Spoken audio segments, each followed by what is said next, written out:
L'association existe depuis 2014. C'est notre présidente Martine Baird qui avait une amie, son enfant est tombé malade et il était soigné à Strasbourg à l'hôpital, et un jour Martine lui a demandé à la maman: qu'est-ce que je peux faire pour toi? Et la maman lui a expliqué qu'il y avait une association dans le 67 qui ramassait des bouchons et qui les revendait à des recycleurs, et qu'avec cet argent il faisait le bien-être des enfants à l'hôpital. Et c'est comme ça que Martine a eu l'idée de fonder les Bouchons de l'Espoir 57. On a commencé dans un hangar que nous prêtait une société en haut. Bon, tant qu'il faisait beau, ça allait. Mais après, en hiver, on a demandé à la commune de nous prêter un local. Et c'était un local où on faisait le jus de pomme dans le temps. Et quand vous voyez là, c'était comme ça, pareil à côté. Et nous, c'était fermé avec une bâche. Et puis bon, on avait vraiment trop froid. Et on a cherché des sponsors, des artisans qui nous ont prêté, qui nous ont donné une porte, des fenêtres. Et nos bénévoles, c'est nos bénévoles qui ont fait l'arrangement de notre local. On est une vingtaine de personnes dans l'association. Déjà dans le comité, on est 15 personnes.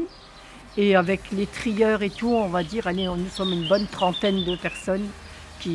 On a un président, deux vice-présidentes, secrétaire, vice-secrétaire, trésorier, vice-trésorier et des assesseurs. Et nos bénévoles qui trient. Les gens les mettent dans des sacs, dans des sachets, et on a des points de récolte, avec des caisses avec des points de récolte. On a plus de 400 points de récolte dans la région. Nous allons jusque sur Metz, Nancy. Les gens les mettent dans les caisses, et puis une fois tous les 15 jours, on a des bénévoles qui partent avec la camionnette pour les ramasser.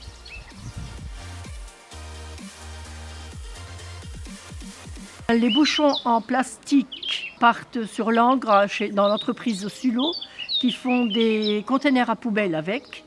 Les bouchons en liège, ils partent au Portugal.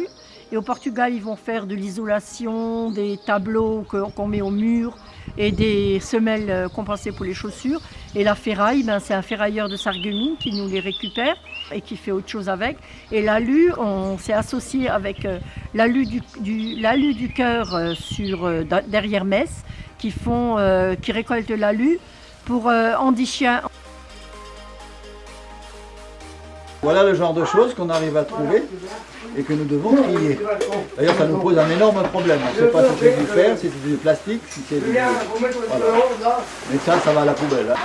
Vous voyez, ils mettent sur leur table, ils séparent la ferraille, le liège, l'aluminium, et là-bas, c'est les poubelles. Et après, ça part là-dedans, ça part là. Et comme vous voyez, on est deux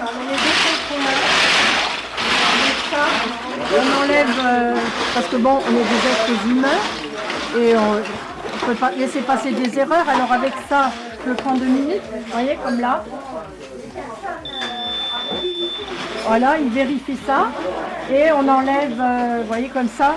Le bouchon, il doit être nickel.